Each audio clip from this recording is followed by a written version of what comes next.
Good morning, students. Now, we are starting our next unit, Laws of Motion. Although the topics which I am covering today that has been deleted by CBSE, but I will give you a brief description of those topics so that if further any term will be used in the coming derivations topics, you will not get confused. Although these detail you have done in class 9th also. So first of all, I am explaining the term force. What is force? Basically, it is an external effort in the form of push or pull, which changes or tend to change. We are using two terms, changes or tend to change. What? State of rest, state of uniform motion,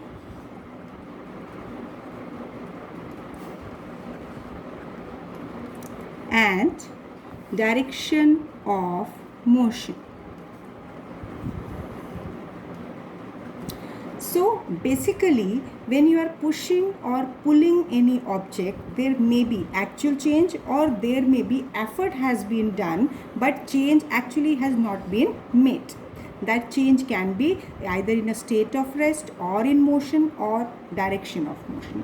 Let me understand these points with the help of different examples. Suppose if a ball, this is lying on the ground, and when some force has been applied to it, it start moving over the floor. So if this force has not been acting on this ball, then what will be the impact? The ball continue to be in the state of rest. Its state of rest was not going to change unless and until this force has been applied.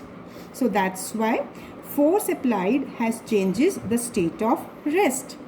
But if instead of it, if we have another big huge rock, stone, rock, or any heavy object lying here, with the same force, if you are trying to move the body, it will not change.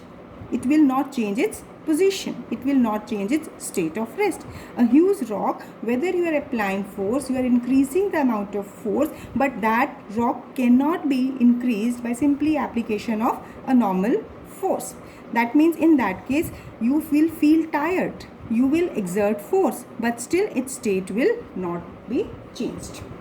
Similarly, if we have to change state of motion, that means if a body is in motion and if you want to stop it, then actually there can be state change of motion or there may be only effort done. How can we understand it? Suppose we are taking a ball is falling downward, right? When it is falling downward, and if a person is standing here and he open his hands, and the person can catch the ball. So the motion of the ball can be stopped by simply small force applied by the person. But if instead of it, if a huge stone, rather we talk it about rock, if rock is coming from the height, and with the same force, if you will try to stop it, you will get crushed. You will not be able to change its state of motion. But or if you will just simply touch it, if the huge rock is there, if you will apply the force as you have applied force in this case, you will not be able to stop its motion. So basically effort has been done. We have applied force to change the state of motion, but actual its state has not been changed. Similarly, the same case we have taken for explaining the change of direction of motion. A small stone can be changed. The direction of stone, suppose stone is moving along this direction, and if the force is applying along this direction, it may start moving along the other direction. But again, instead of it, if a heavy stone, heavy object, a iron ball, heavy ball has been taken, like it is not possible to change its direction with the same force. So in simple terms, we can say that force, it is either a push or pull, which actual change or tend to change the state of rest, state of motion, or direction of motion. Now, after this, we are introducing one term, that is inertia. Inertia, if you remember, that it is a term related to the mass. More will be the mass, heavier the body, more will be the inertia. So what does it represent? Basically, this inertia represent, that is it is the property of a body by virtue of which it opposes any change in state of rest or uniform motion. So basically, inertia, it is a property of a body by virtue of which it opposes any change in its state of rest or uniform motion. What does it mean? That a body at rest cannot start moving on its own without the application of external force. Similarly, a moving body can only be stopped by applying force. If no force is applied, it will continue to remain in motion. Now after this, let me discuss types of inertia. Here we will study basically three different types of inertia. Inertia of rest, inertia of motion, and inertia of direction. So what is this inertia of rest? Again, it is inability of a body to change its state of rest. These are the key points. Inertia of rest, it is inability of a body to change its state of rest. So in simple terms, we can say a body at rest will remain at rest and cannot start moving on its own. As you're familiar with the examples, suppose there are dust particles in the carpet, right? When the carpet is beaten with a stick, then what happens? That dust particles move down from this carpet when it is beaten with the stick. So because dust particles will try to maintain original state of rest. So carpet when comes in motion, dust particle by maintaining original state of rest, they moves out. Similarly, if you are having, if you take any tree example, suppose when you are taking a tree and its branches are shaken, what will happen? Its leaves may fall down, maybe the fruits over it that may fall down. Suppose apple tree is there, so apple may fall down, or mango tree there, mango may fall down. So by shaking the branch of a tree, basically what is going on? Mangoes fall down. Why? Again, reason being the same, that branches come in motion, but either leaves or fruits which are lying along with its branches, they try to maintain original state of rest and hence they fall down. I am taking only brief description of these concepts. There can be many more examples. So basically, we are taking the condition that a body itself cannot change its state of rest. Next example, next type I am taking, that is inertia of motion. Again, here what will be the change in comparison to previous case? Here, first case shows inability to state of change. Here, inertia of motion, again it is the inability of a body to change by itself its state of motion. So, inability of a body to change its state of motion by itself. It means, suppose we are taking an example, like let me take another example that is different so that you will relate it with the previous case also. Suppose a moving bus. A bus is there, moving bus stops suddenly. So the passengers sitting inside it, they may fall forward. They may experience the force in the forward direction. You have personally experienced this when you are moving in a car, in a bus, in a train. Suddenly when the brakes are applied, your body moves forward. Now why this happened? This is because as a person, this lower part of the body, comes to rest, as lower part of the body comes to rest as the bus comes to stop, comes to rest, but upper part of the body that try to maintain original state of rest. So in that particular case, our upper part of the body moving in the forward direction. Again I am repeating that you can see that as the bus take a stop, brakes have been applied, suddenly our body moves forward. Reason being because our feet are in contact with the bus, so they change their state. They comes to rest immediately. But upper part of the body, it will take slight time. So within that time, our upper part of the body will try to maintain original state of motion, and hence it will experience a force in the forward direction. Similarly, you have always been advised that when you are moving out of a moving train or a bus, you must step out in the forward direction. See, whenever you are moving out of a bus or a train and this is in slow motion, so it is always advised that you must take out your step in the forward direction, because feet come to rest on touching the ground, but remaining body continue to move due to inertia of motion. If you are not following it, there may be the chances that you may fall down and you get hurt. So this is inertia of motion. Next, third type is inertia of direction.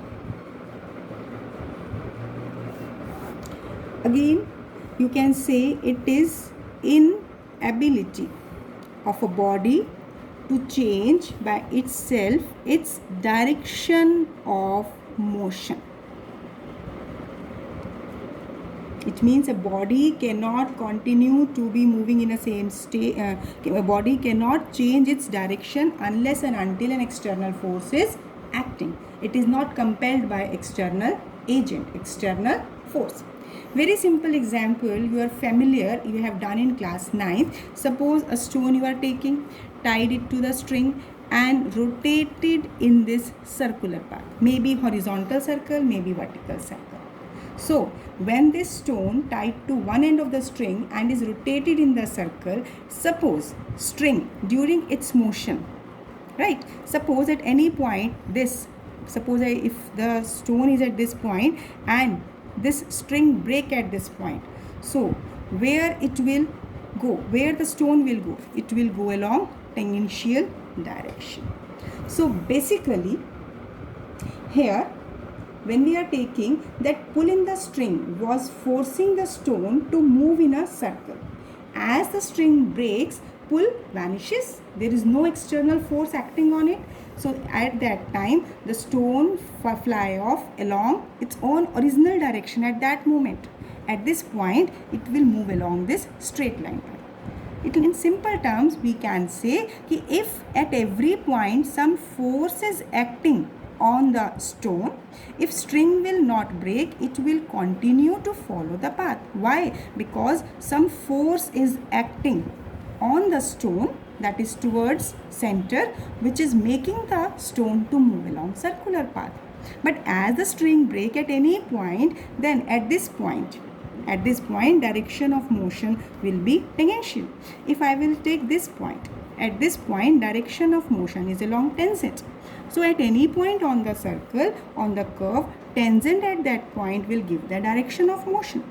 So here, as the force is removed because the string is broken, so then in that case, stone will fly off in this direction.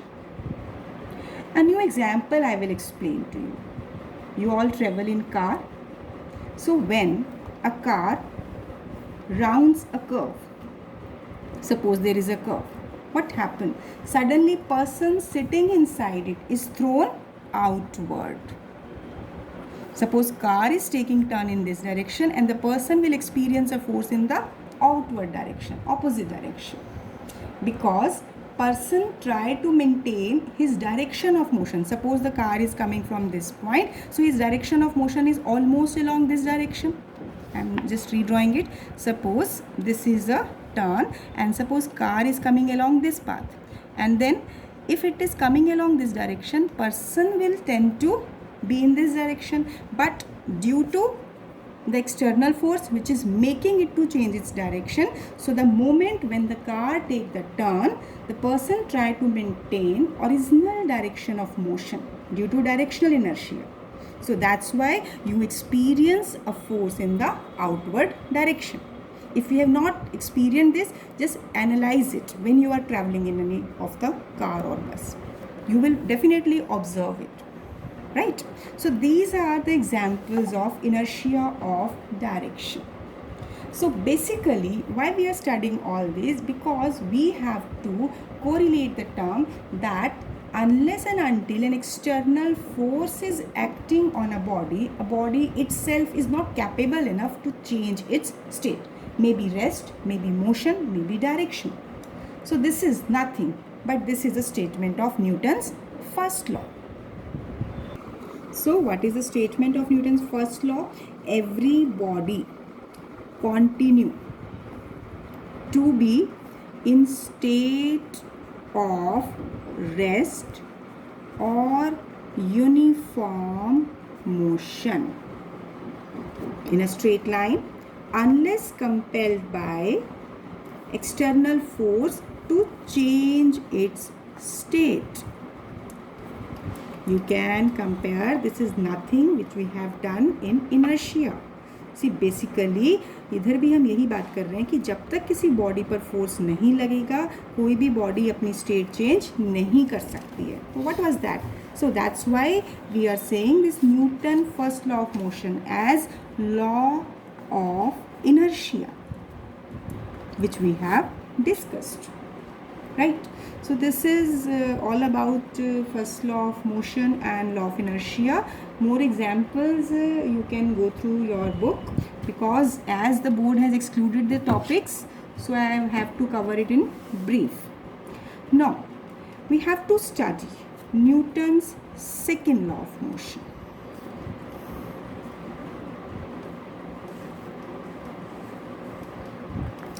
Second law of motion.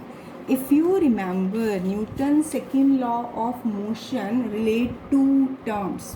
What are those two terms? One is force, second is momentum. Right? So what is the statement of this? As according to this law, rate of change of momentum,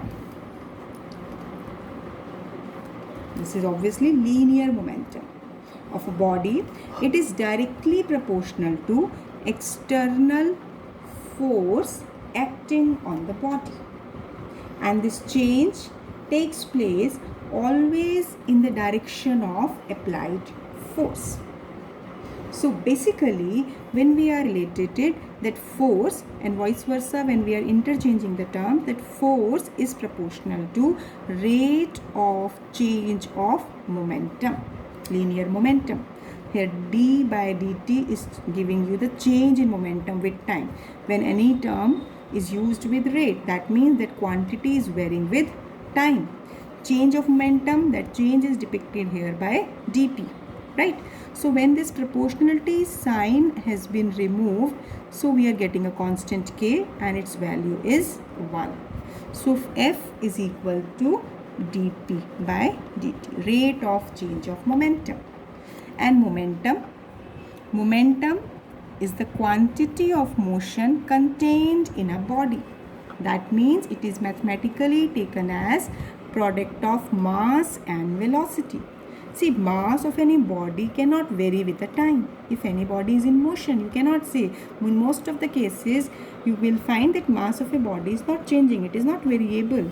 So here, when I will put this value here, only velocity will be changing with time.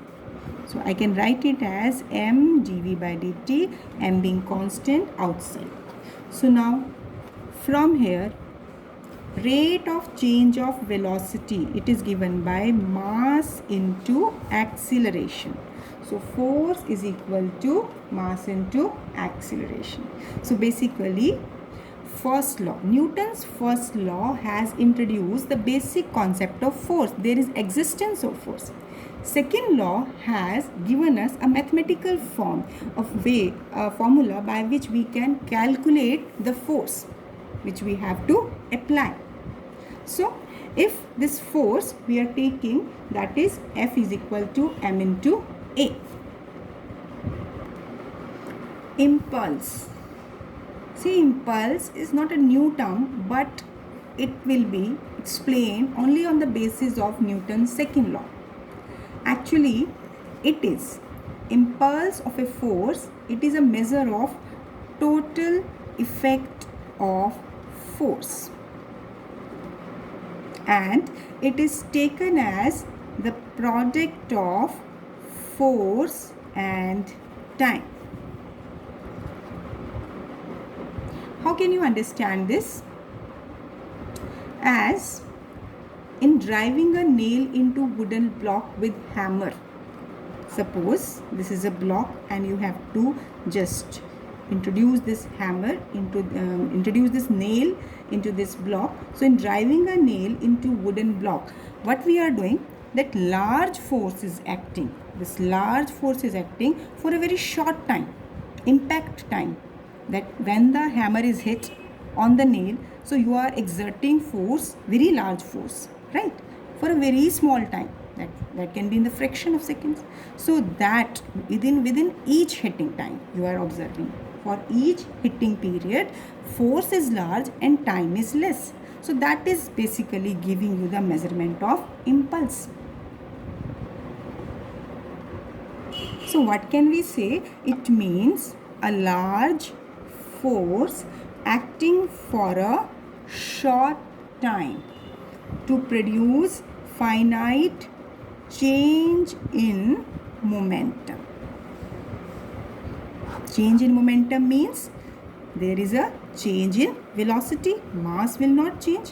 When large force is acting for a short time, so here there will be change in velocity, that is leading to change in momentum. So this force is called impulsive force. So basically, impulse of a force, it is the total effect of force, large force, which act for a short time to produce change in momentum. Right? This is the basic concept of impulse. So if we want to relate this impulse from Newton's second law as F is equal to dp by dt, rate of change of linear momentum. And if I will substitute linear momentum, I will get this one. So basically F is equal to m into dv, that means change in velocity, divide by time. So if I will cross multiply it, like dt will come in the multiplication, F into dt, it is equal to m dv. So this force, that is large force acting for very short time, produces change in momentum. Change in momentum means this mass into change in velocity. So this is nothing but concept of impulse. Although when this topic was there in the syllabus, we used different methods to derive it, but here just to get the clarity that it is nothing but the concept of Newton's second law, so I have given this result. Why I have taken this result? Because if you will explain the applications of Newton's second law, then simply by this result you can come to the conclusion. So here this F into dt equal to m dv by m into dv. So now if we have to discuss either application of Newton's second law or application of this impulse, or you can say impulse momentum relation. So what applications we can discuss? As you have seen, a cricket player, everyone like cricket match, so you have observed that whenever a cricketer want to catch a ball, like, so what he will do? He will lower his hands while catching a ball. Why he is doing this? Basically, suppose if a ball is coming in this direction and the person is standing here, that he will not catch it at the top. He may lower his hand. He may catch it at this point. Reason being, why he is doing this? Why he is not catching at this point? He can catch it by raising his hands, but instead of it by raising hands, he keep his hands downward. He take his hands downward. Reason being, by doing so, time of impact will increase. If he will catch at this point, then here instead of this point, time is increasing. So what is the impact of time? Now coming to this result, as impulse is F into dt, this is change in momentum. I can write it like this. Now if I will write that force is dp by dt, right? So now you can say that if time of impact will increase, what will happen? As denominator is increasing, so it is force is inversely proportional to time. More will be the time, less will be the force acting on his hands. So the force with which ball hit his hands, that will be reduced. You can personally watch it by playing, that when you are catching it by raising your hands, then your hands will hurt more. But when you are lowering your hands, in comparison to that, your hands will experience less force by the ball. So this is the way why a cricket player lower his hand. Similarly, I am taking one more example. Suppose there is a hard floor, right? Concrete floor, right? If a person is standing over there, suppose by chance a person falls from certain height, then what will happen? That when he will hit this concrete ground, then there may be the 100% chances of getting more and more injuries. Whereas if instead of this concrete, if certain sand is poured over it, a heap of sand is there, or if some cushion is placed over it, so what will happen? That when he will hit at this point instead of hit, what will happen actually at this point? Actually, here when the person is falling downward, then change in momentum is brought in a particular time when he is falling on a cemented floor or a concrete surface, concrete floor. But when he is falling on this heap of sand, you can see sand yields. What is the meaning of yield? धंसना, मतलब ये नीचे की तरफ depress हो जाएगी, जिससे कि अब बॉडी जब यहाँ हिट हुई है और नीचे तक जब आना था, तो इम्पैक्ट ऑफ फोर्स रिड्यूस हो जाएगा उस केस में.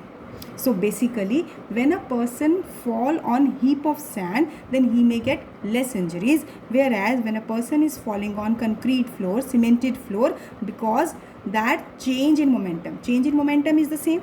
But in that particular case, due to not yielding of the floor, impact of force is immediately to the body.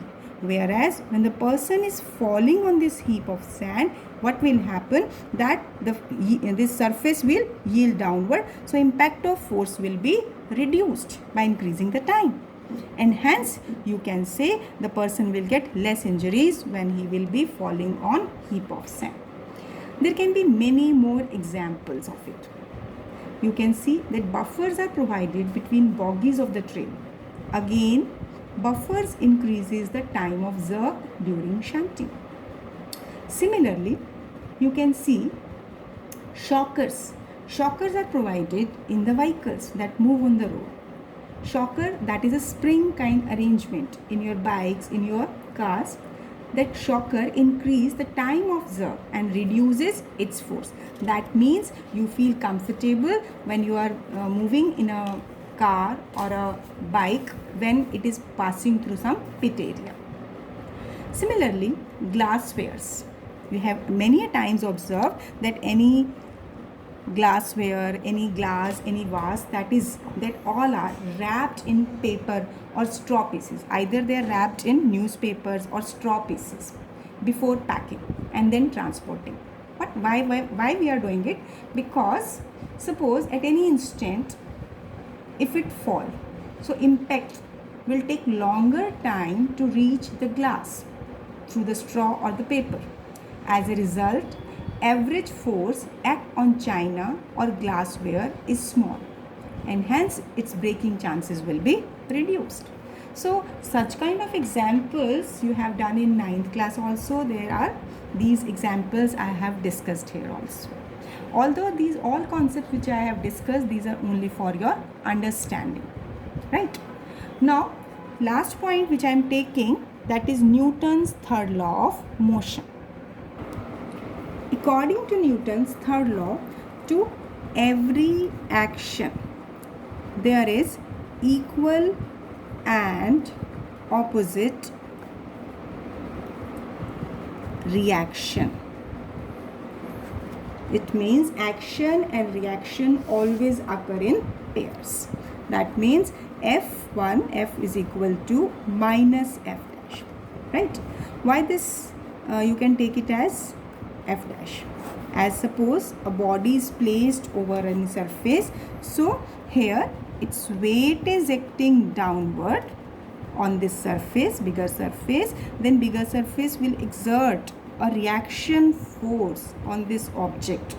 So action and reaction, these are equal in magnitude, are equal to mg. But negative sign indicate that these are acting in opposite direction, right? Weight is acting downward, reaction is acting upward. Many a places we will directly use the term that according to Newton law we are using it.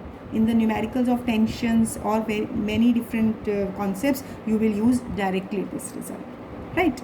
So here every action is equal to and opposite to reaction. So basically you can see you have done in resolution of vectors. Suppose a person walks. Person is applying the force in the backward direction, and in reaction ground will offer reaction in the forward direction. So main important point of Newton's third law is, it is not the action which enable you to move, it is only reaction. So on resolving, you can see you are resolving here reaction. Here the component of reaction enable you to move in the forward direction. अब actually हमें लगता है क्या है कि हमने force लगाया इसीलिए हम आगे चल रहे हैं. But no one bother about the thing that we are exerting force in the backward direction और उसका exactly equal and opposite reaction मिल रहा है, जिसका एक component जो कि forward जिस direction में हमें move करना है वहाँ लग रहा है, जिसकी वजह से हम आगे की तरफ move कर पा रहे हैं. और ये वर्टिकल कंपोनेंट का क्या होगा, ये हमारे वेट से बैलेंस कर जाता है. So again this is under the influence of Newton's third law. A very simple example I am giving. Suppose there is a rock and you have to climb up through a rope. You have to move up this rock and you have to move through this rope. This is rock. So what will you do? You will tie, this end is tied here. Now you are applying force. Just try to analyze it. Suppose you have string, you have rope in your hands. What you will do? क्या आप इस rope को ऊपर की तरफ पुल दे रहे हो, ऊपर की तरफ झटका दे रहे हो, कि क्या लग रहा है हम इस rope को नीचे की तरफ खींच रहे हैं. हम यहाँ अगर मैंने इसको होल्ड किया तो मैं इसको नीचे की तरफ पुल करूँगी, जिसकी वजह से यानी फोर्स तो पर्सन ने कहाँ लगाया, नीचे. तो अब इसका रिएक्शन कहाँ मिलेगा, ऊपर. अब आप देखिए आप कहाँ जाएंगे, ऊपर जाएंगे. तो इसका मतलब ये चीज़ तो क्लियर हो गई कि हम सिर्फ फोर्स लगाते हैं नीचे की तरफ, जबकि रिएक्शन मिलता है ऊपर की तरफ. तो इसका मतलब ये रिएक्शन ही रिस्पॉन्सिबल है. जितने टाइम जिस पॉइंट से आप रोप को खींचते जाएंगे, नीचे लगने वाला फोर्स आपको मूव नहीं कराएगा, बल्कि reaction force will enable you to move in the upward direction. So that's all for today. I have covered these basic concepts so that you will not get confused. Directly we can use few terms here. So today I have introduced the basic concept of force, law of inertia, statements of first, second and third law and their applications. Just revise these concepts so that in the next video, if any of these concepts is used directly, you will be familiar with. Thank you. Have a nice day.